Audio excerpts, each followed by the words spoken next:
Welcome to another episode of What's Up with DJ. If this is your first time tuning in, my name is DJ. Each week, I bring you topics about current events, career development, holistic living, life hacks, and stories of inspiration and humor. So be sure to subscribe, like, comment, and review the show. Your comments are always encouraged and appreciated, and I want to say thank you to listeners who have been liking and commenting and sharing. I really appreciate the energy that you've been putting into the show. So I like to start each episode with a segment called "What's Still Cooking." It gives me a chance to highlight things that I may have watched, read, or experienced over the last week that still may be lingering on my mind. So, what's still cooking for me?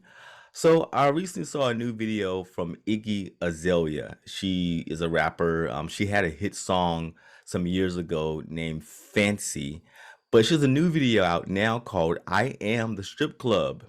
And she's drawn some criticism for this video because people are saying that she looks black in the video. That's what some people are saying. I saw the video. I think she kind of looks like Kim Kardashian in the video to me. She has black hair, and you can notice that her pigmentation is a little bit darker than previous videos. And people are calling this blackfishing. And one of the things that I had to ask is what's the difference between blackfishing and cultural appropriation? So there's a woman by the name of a journalist called Juana Thompson, and she's speaking out about this term blackfishing, which basically means that when white public figures or influencers, they are appearing to be black and on TikTok or in social media in their videos, and they don't really understand the concepts and ideas are the experience of African Americans, but they are appropriating the image of African American people. And others are saying, hey, what you're doing also is you are sexualizing a culture of people, and without having to deal with the consequences of those images that you're putting out there, all those ideas, concepts, um, just all around, characteristics and attributes.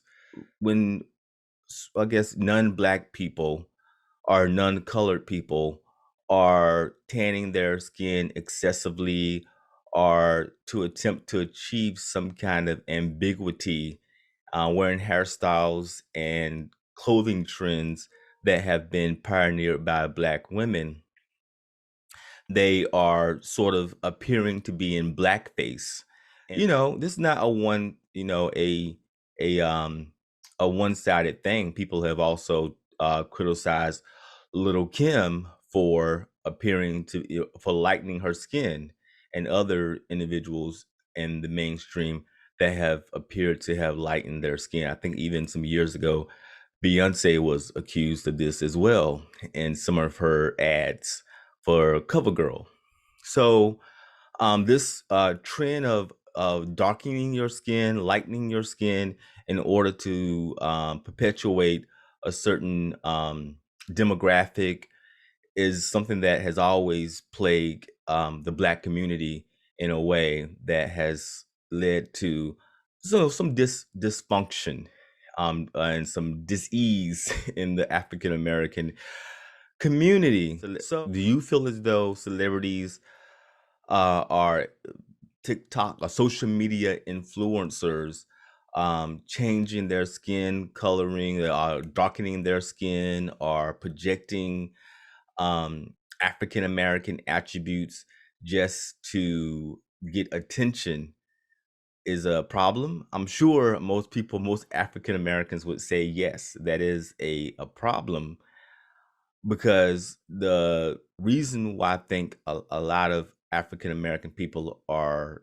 especially African American women, are so what's the word? I wouldn't say against, but that find it so distasteful is because people can put on black. You can dress black. You can wear makeup as though you're black. You can change your hairstyles to hairstyles that are um, worn primarily by African American people. And then when it's not cool any longer, when it's not a fad any longer, you just take it off and go back to being whatever your race is. If you go back to being white, or you go back to being Asian, or whatever that is.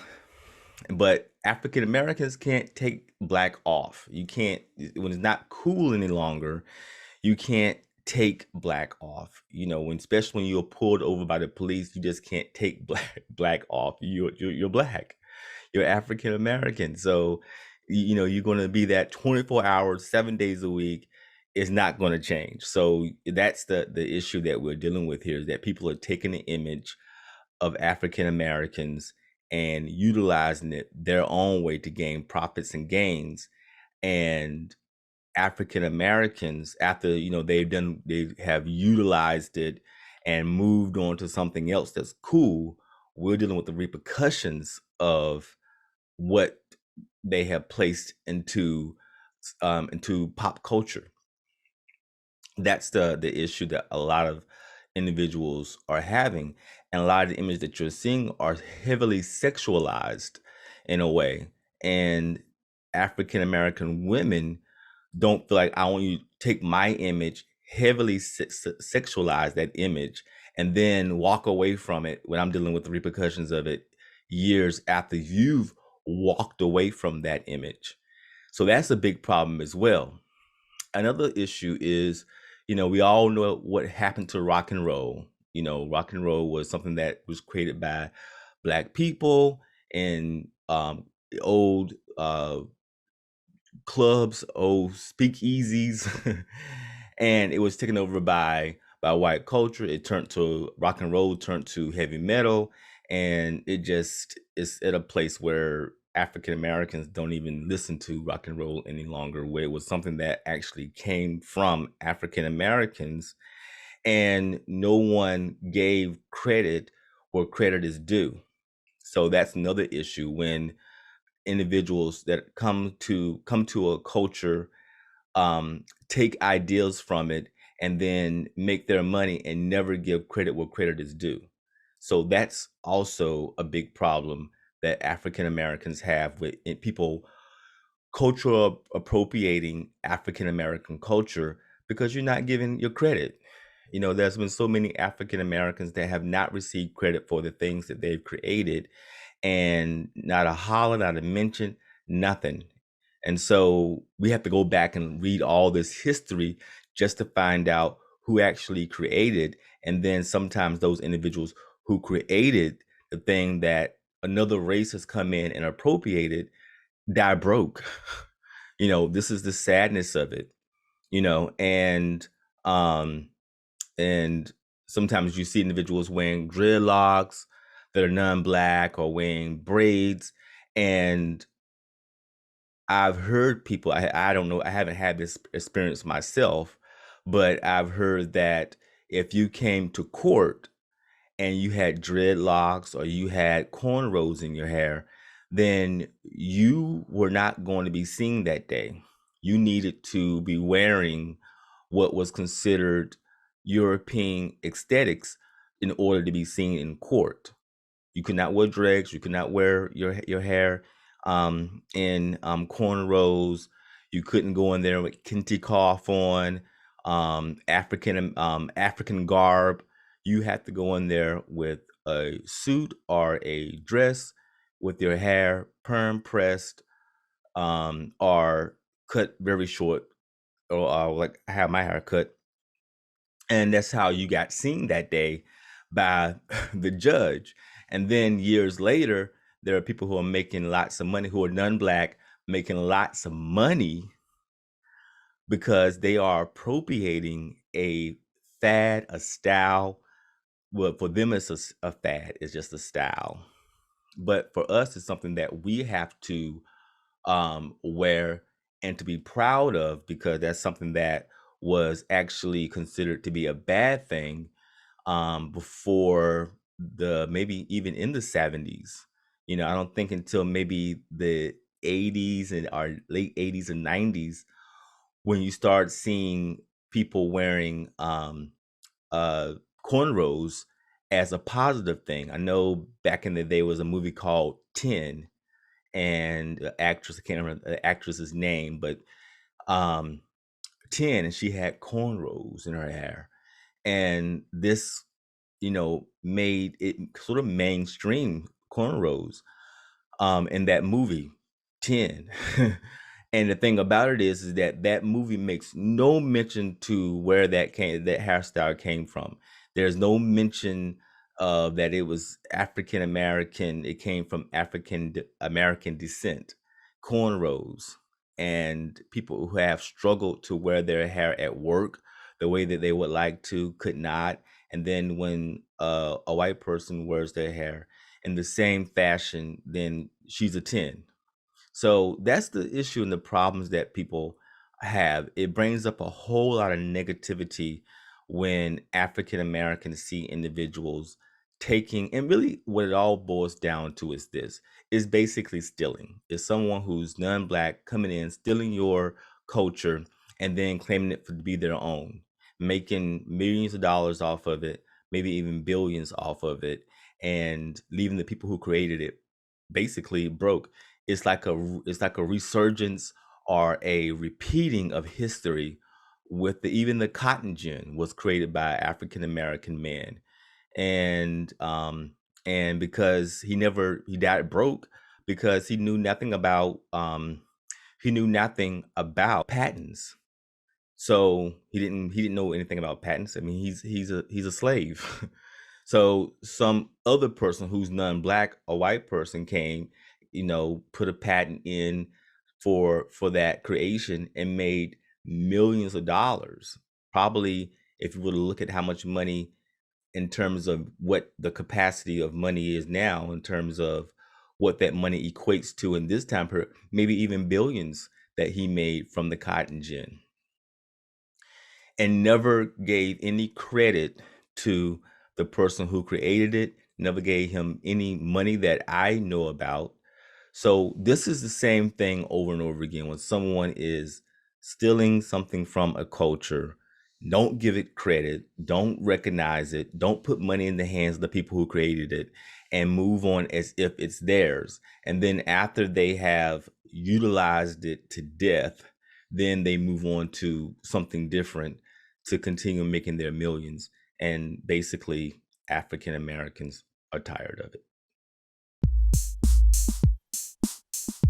Hey, this is the Business Talk segment of the show. My guest this week is Landon Campbell, a graduate from DePaul University in Chicago, Illinois. He served as the vice president of the DePaul University student body. He's also the co-creator of the In the 20s podcast, which was created last year during the COVID pandemic. He says that in their 20s is important because every student and young professional deserves access to the best advice and mentorship from the most influential people. Hello, how you doing, Landon? That was a great intro. Lan- Nice to see you, DJ. Hey, yeah, man. So I'm just really going back and looking at your website and also previous episodes of your Of course. podcast. I'm really impressed, Thank and you. I remember when I was in my 20s and I was in the military at the time. I was in the Marines Right. at the time and still trying to sort of figure my way out of figure my way through about what I wanted to do and how I saw myself. But to talk to someone who's, already sort of got those things figured out, that's just amazing. Thank you. That really means a lot, DJ. And also thank you for your service as a Marine. My father was also a Marine, so Oh wow. really Okay. appreciate it. Yeah, that's awesome, man. So you're there in Chicago. Yep, I'm located in Chicago right now. Born and raised in Oakland, California. I've been here for the past like five and a half years, though. Okay, cool, man. That's great. I haven't been to Chicago before, but I definitely is one of the places that I have on my bucket list You got to to visit. It's to cold visit. during the winter, but the summers make it Yeah. worth it. So come over the summer. Yeah, I have friends who actually live there, and that's the first thing they say. They said it's great during the summer, but in the winter months it gets pretty cold, and I take Pretty their word cold. for But you know what? I think it really, yeah, the cold bites you, and it's hard to get used to. But I feel like it gives you a little character. So it. Yeah. I've enjoyed living in the snow. We don't get much snow in California where I'm from, so it was a big Hmm. adjustment, though. Yeah, yeah. California is another place that I love as well. So I know you have had many influential people on your podcast. You mentioned a few of them to me when we talked before. And who are some of those individuals that you've had a chance to interview? Of course. Yeah, we've had some really, really big names on the show. The biggest that come to mind, we had Jason Calacanis, who is one of the most influential angel investors in history. He invested in Uber, turned Mm. $100,000 into $100 million when everybody said Uber was a terrible idea. We had Beto O'Rourke, who ran for president, former congressman within Texas. We got to speak with him during the presidential campaign when he was going against Biden and Wow. all the other candidates. So that was really great. We had Tim Hardaway Sr., the king of the crossover, who played against Michael Jordan. He's born and raised in Chicago, but he would go on to become an all-star, Olympic gold medalist, NBA player, I believe 5-time all-star as well, I should add. We had Ev Williams, the co-founder of Twitter, one of the most popular social media platforms Yeah. in history. Mm-hmm.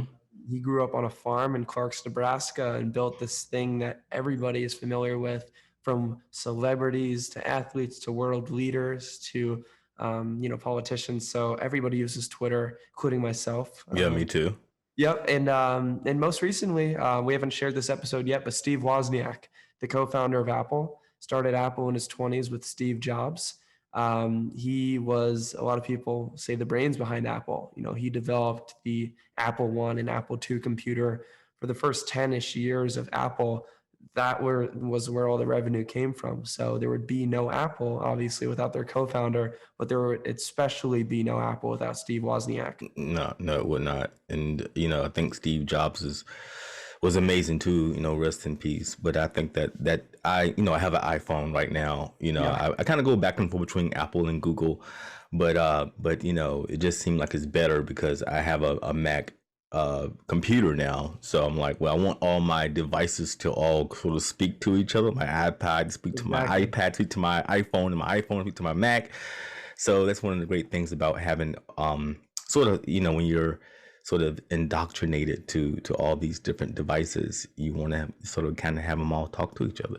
I totally agree. And that's something that Woz and Jobs really stood for since the beginning. They just wanted to make everything easier for the user.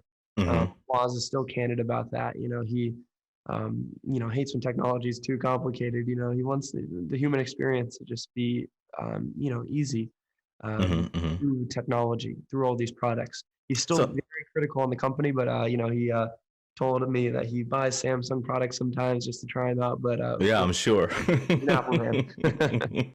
So I read that you noticed so many friends and peers are searching for answers and about what they should be doing right now.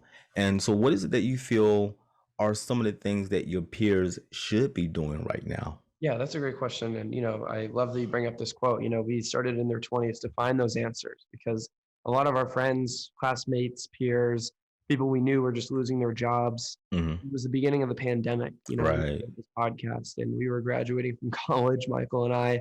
We had our little PowerPoint graduation. I mean, times were different. And I know times are still very different, but, we Hmm. wanted to find a way to help people. And, after 50 interviews, Wozniak's going to be our 50th. After just hearing all these perspectives and stuff, I think that the answers are never out there. They're in you. So what I mean by Right. that is you need to try new things.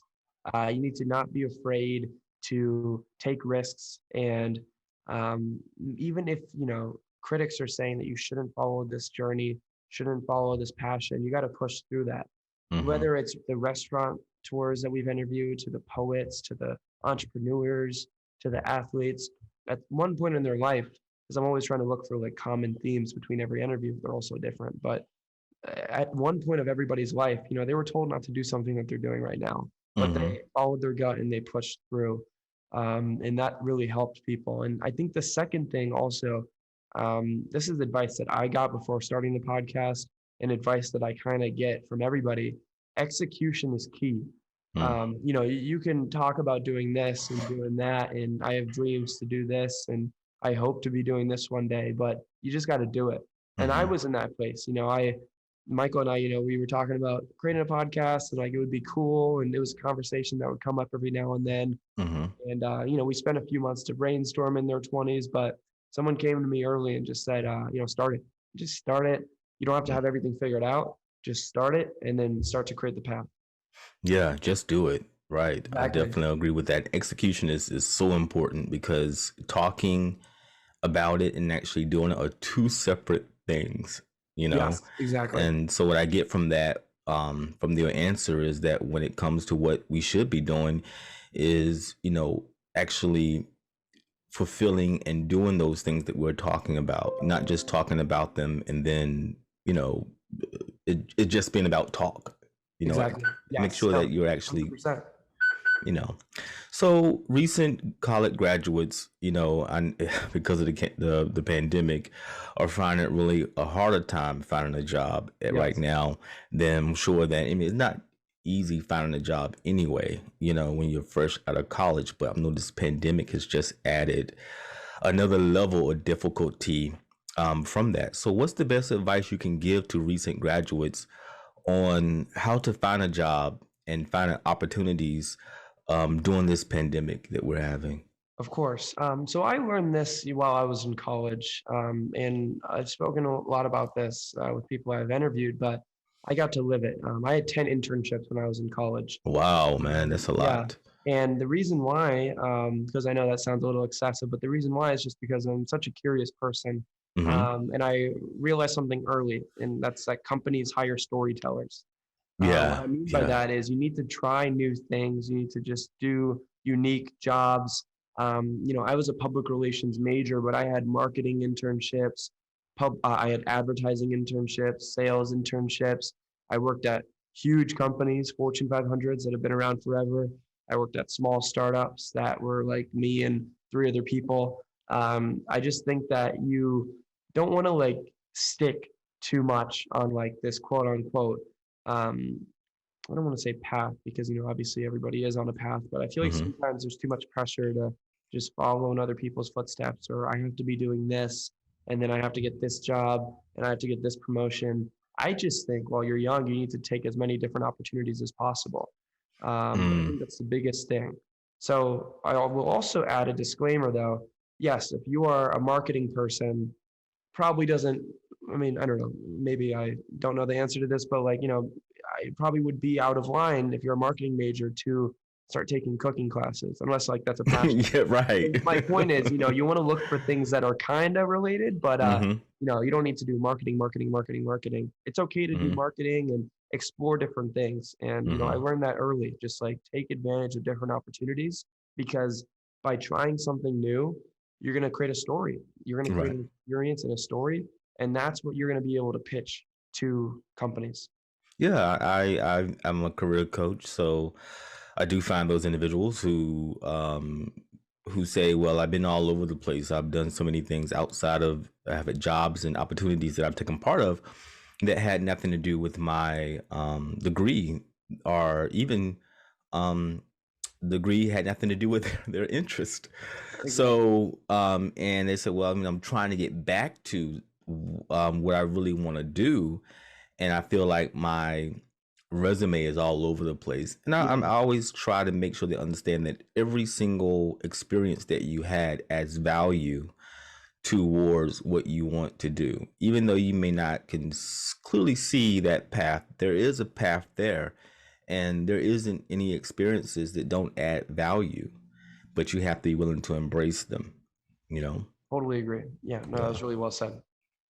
So do you think people so I do want to pivot a little bit because you are a entrepreneur, Yep. which I like that so much when I meet young entrepreneurs. And sometimes before we become entrepreneurs, we have to work for others. Yes. you know but do you think people who work for others, what do you think people should do? Well, I guess my question would be, do you feel as though in order to become a good entrepreneur, you need to look for no work for somebody, work for someone before you do that? Do you see Yes. value in that? Yeah, totally. I've before starting the podcast, I've worked for so many different people.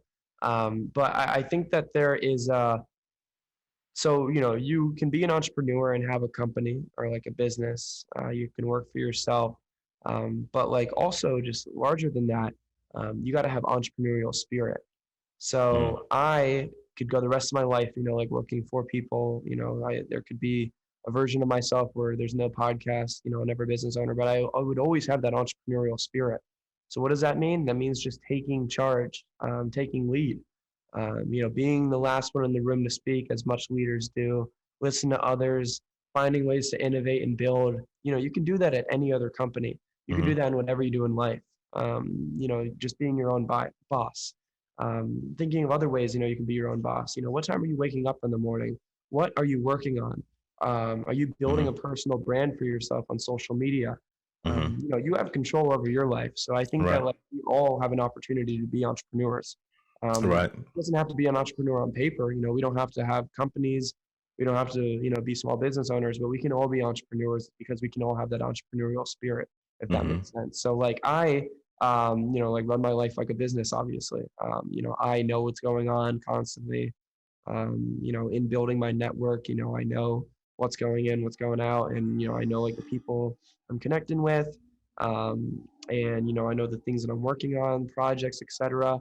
That's really important. I think, just time management, the mm-hmm, confidence, all of that really falls into entrepreneurial spirit. And that's just a huge, um, skill to also bring to the workplace. Companies mm-hmm. want to hire people who have that entrepreneurial spirit, who aren't Right. going to wait around for, need their hand held through different assignments and projects. No, you need to take charge. And again, you don't need to do that as, a company owner. You can do that at a large company. You can be Right. employee number 100 and still take charge.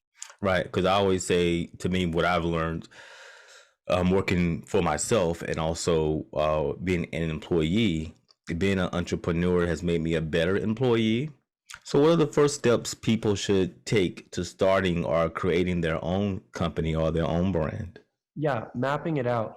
I don't think you have to have all the answers to begin with, which I did not Mm-hmm, have when I started the podcast and have started these other side ventures. But before we launched, we spent like 2 months, like compiling interviews, reaching out to people, asking like, if they'd be interested in coming in the podcast, building the website, building the theme, just to put ourselves ahead.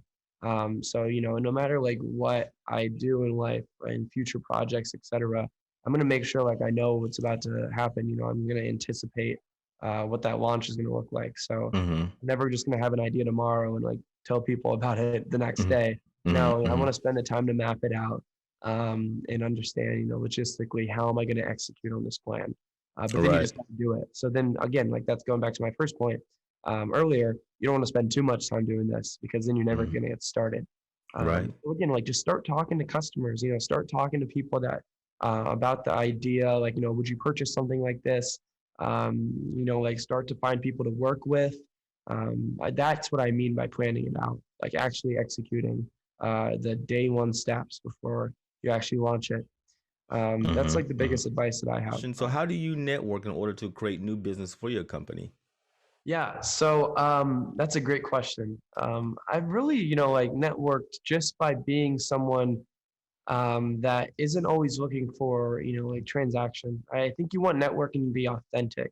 Mm-hmm, So I'm actually like, actively curious about what people are working on. Like sometimes I'll organize conversations with people just to learn more about what they're working on. But then also like always look for ways to help them out, or like, like what can I deliver to you? Like how can I help you grow? mm-hmm. So you got to be really giving in that sense. Um, you know, Value networking, it's a two-way street always. It's what do you want from a person, but then also like what can you give to a person? But I always think it's best to ask that second question first. Like, what can Mm. you do for the person? Right. Because if you approach someone with something that they need or want, then you're in the front door. You earn someone's trust, which is super important. And in the future, when you are in need of something, they'll be the first ones to think of you. So I think that's Right. really important. And just to add to that, yeah, the podcast has been such a great way to network with people. So I love podcasts. I think that not only is it such a great way to build your personal brand, which is really important, but Hmm. more people should start a podcast. It's a great way to feel like you're a business owner. You're starting something from zero and going to 100, and you get to meet so many different people. You get to network, and whether you're interviewing or just having casual conversations on your show, whatever it might be. And then also, like, there aren't many mediums where you have like 30 minutes to an hour of someone's undivided attention, the audience. So I think it's just a powerful way to connect with people Right. uh, in the masses. So and also want to include, I started this podcast with my best friend Michael Holmes, who Yeah.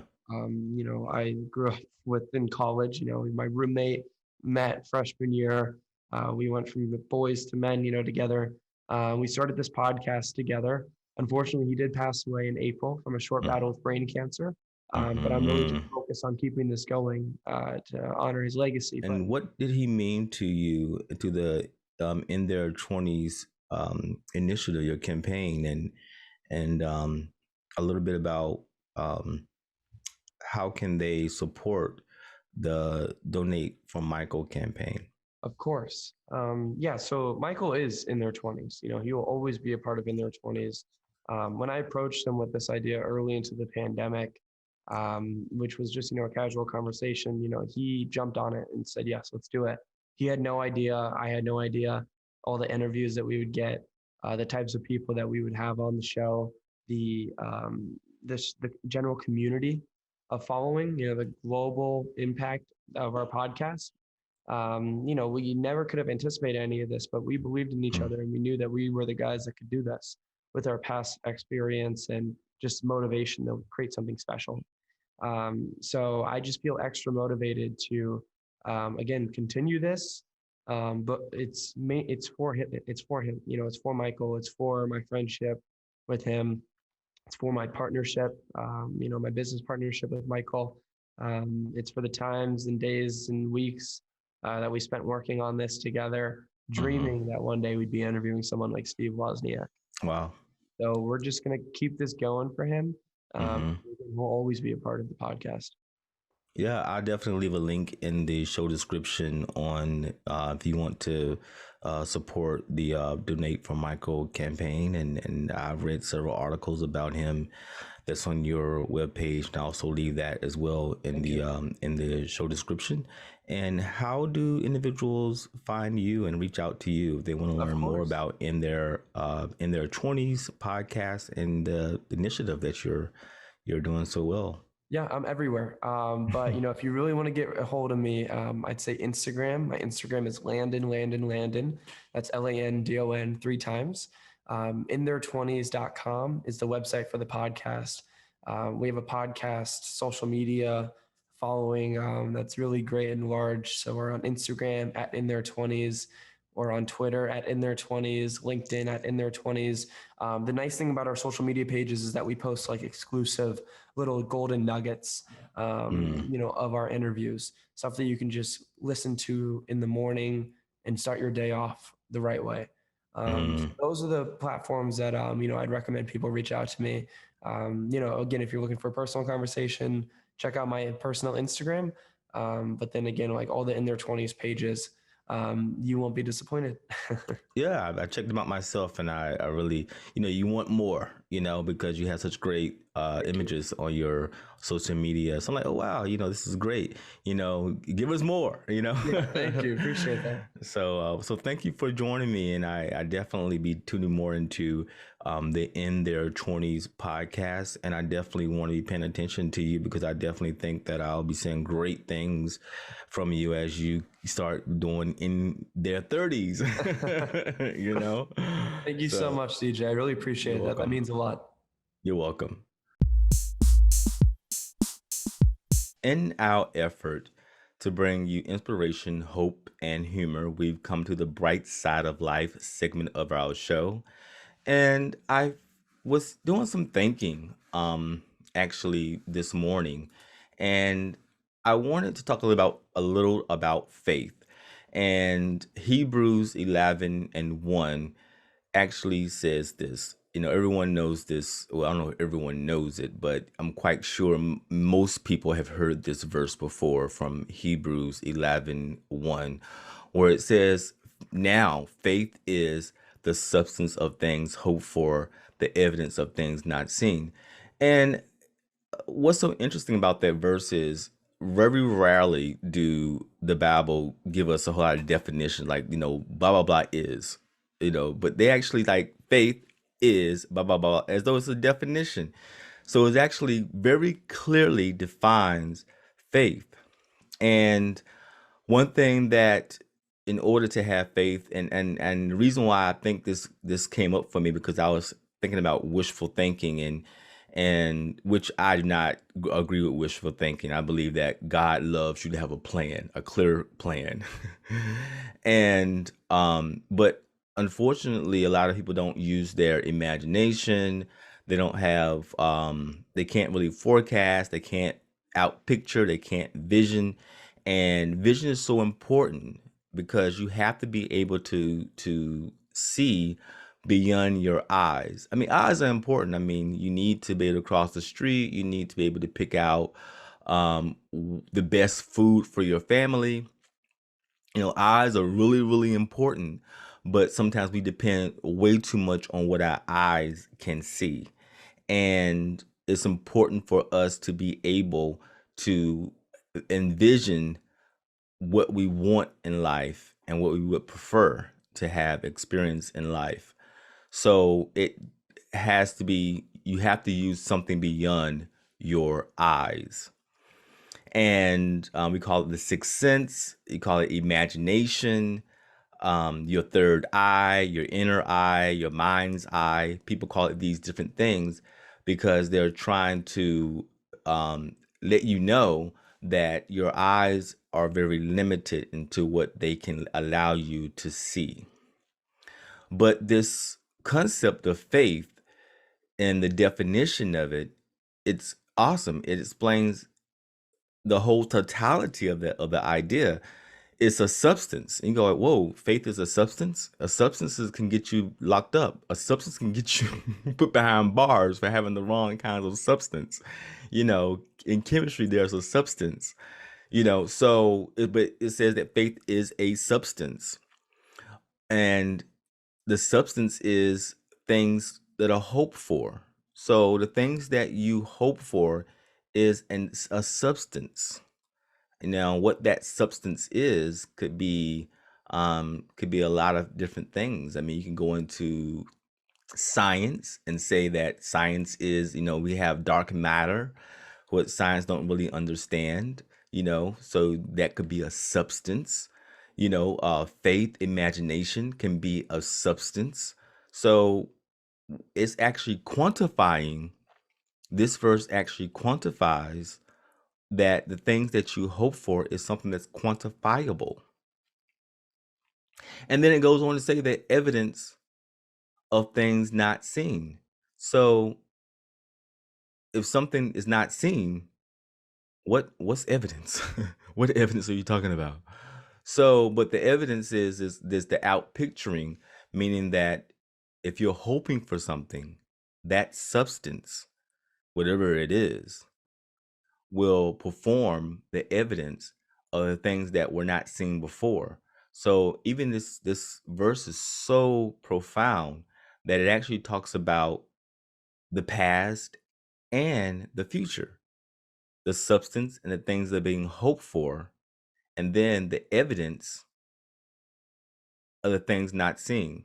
So if you have some, so what is the evidence? The evidence is eventually the things that are hoped for actually showed up, which before wasn't seen. So a very profound verse. And I have meditated and contemplated on this verse many times because faith is so important.